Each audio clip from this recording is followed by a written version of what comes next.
Hi everybody, here is a video on the practice problem in the module. So the scenario is a teacher was recording successful trials a student achieved for spelling the word dinosaur during baseline and during an intervention. Each session consisted of 10 trials and the data were as follows. And here are all of your data. So this is an example of opportunity recording, where there's an antecedent or discriminative stimulus, and that provides the opportunity for the child to respond. So the child is just not going to respond, not going to spell the word dinosaur. It can't happen at any time. It's going to happen when the teacher provides the instruction. So that's why it's an example of opportunity recording. With opportunity recording, you guys can go up to the graphing and ABA slides, and let me pull those up. And in these slides, there is a data conversion chart. So you're going to find opportunity recording, and the resulting measure is frequency or percentage of opportunities. And more so than not, when you do opportunity recording, you're going to use percentage of opportunities. So that's how we're going to graph it. So let's open up, let's go back down to our problem, and let's open up Excel. Okay, let's set up our data sheet.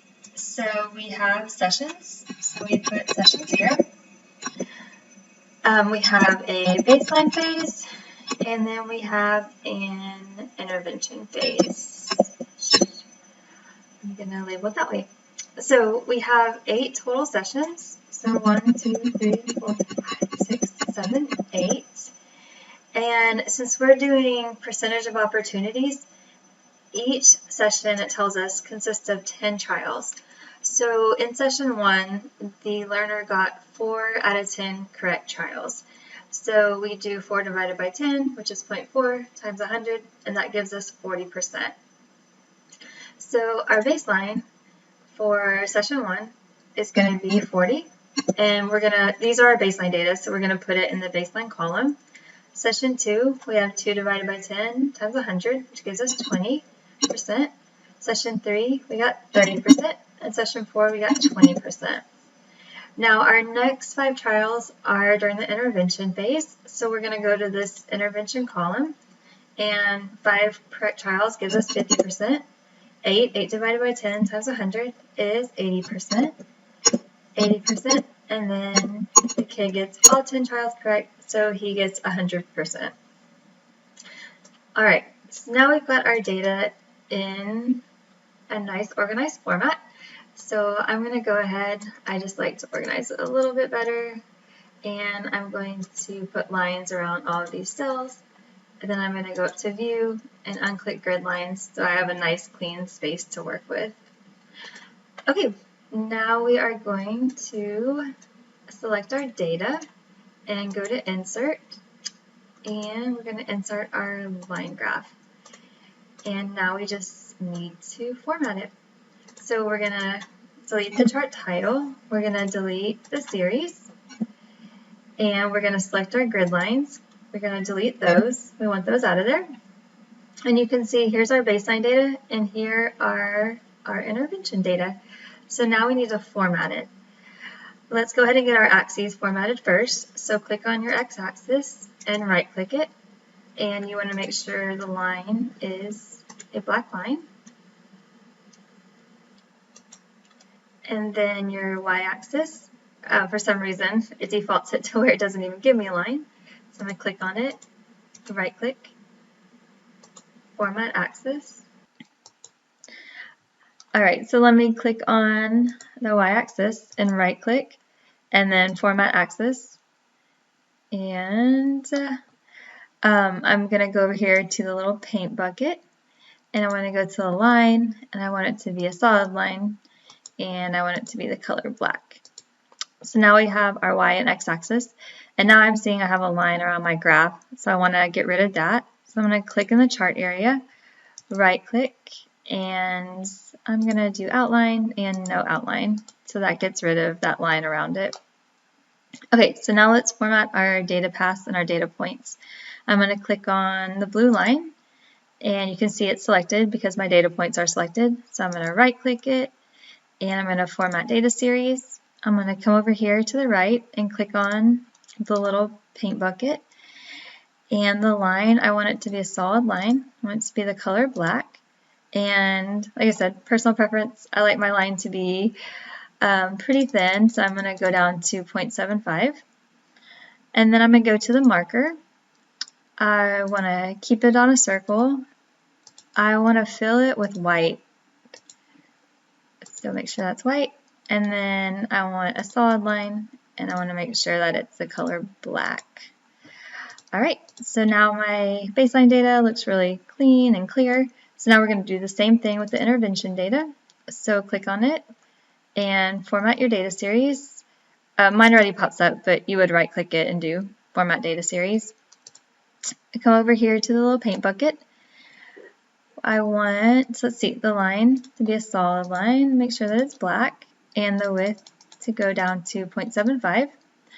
And then the marker, I want to make sure that I have a solid fill and that it's white, and that I have a solid line and that it's black. Alright, making progress. Alright, so now we have baseline intervention data, they look the same, everything's black and white. So now we need to add our phase lines. But before we do that, I'm looking over here at my y-axis, and I'm realizing that it's going from 0 to 120. With the percentage, we want it going from 0 to 100, so we need to fix our y-axis. So I'm going to right-click on it, and click on the axis, and right-click, format axis, and you can go over here to bounds. A minimum, we want it at 0. Our y-axis always starts at 0, but maximum, we want it to be 100. You guys can also adjust the major units. I have it set at 20, which is fine. You can put it on 10 or 5 or whatever you need to do for your specific graph. But right now we're going to leave it at 20. Come over here, and now our y-axis is fixed. So let's add our phase line. We're going to go to Insert, Shapes, your line. You're going to go between your two data paths. Click on it, hold down the Shift key, and it'll draw a nice straight line. And you want it up to the top of your y-axis. We're going to change it to the color black. And then we're going to group it with our graph so that if we have to move our graph or copy and paste it or anything like that, it'll all go together. So we're going to select our graph, hold down the Shift key, select our phase line, right click, and group all this together. So now we can move it and it stays together. Alright, so now let's insert our axis labels. So text box, come down here, I'm going to format in the center. We're going to do our x-axis first, and it's sessions, so put that in there. And remember, it'll default with that line around it. We want to take that away, so right-click and outline, no outline. And then I'm going to make this a little smaller so it fits in the sessions better. Alright, our x-axis goes to 8. We want to divide that by 2, which is 4, and we want to center our label with the 4. Then we're going to copy and paste it, and our y-axis is percentage of, we're going to do correct trials, and extend that so it's all in one line. And then we're going to click on this circle arrow, hold the Shift key down, and move our mouse to the left until it's vertical. Take this, our y-axis goes up to 100, so we want to center it with this 50% mark, which is probably about right there. That looks good. Okay, let's go ahead and group that. So click on your graph, hold down the Shift key, click on Sessions, percentage of correct trials, right click, and group so that it's all together. Okay, so now let's do our condition labels. So I'm going to select my sessions again, since it's already formatted. I've taken away that box that goes around it. I'm going to copy, come down here and paste, and I want to do a baseline phase. And I'm going to take this, and I want it in line with my the top of my y-axis and the top of my phase line. I want it centered. I'm going to copy and paste it. And I'm going to take it over here, and I want it centered. And this is going to be I'm going to call it curvature. I like that better than treatment. Okay, so now let's group those. Click on your graph, hold down Shift key, select your condition labels, right click, and group it. Okay, the last thing we have to do is put our participant name. So we're going to insert, do another text box. And they didn't give us a name, so I'm going to make one up. I'm going to call this guy Jack.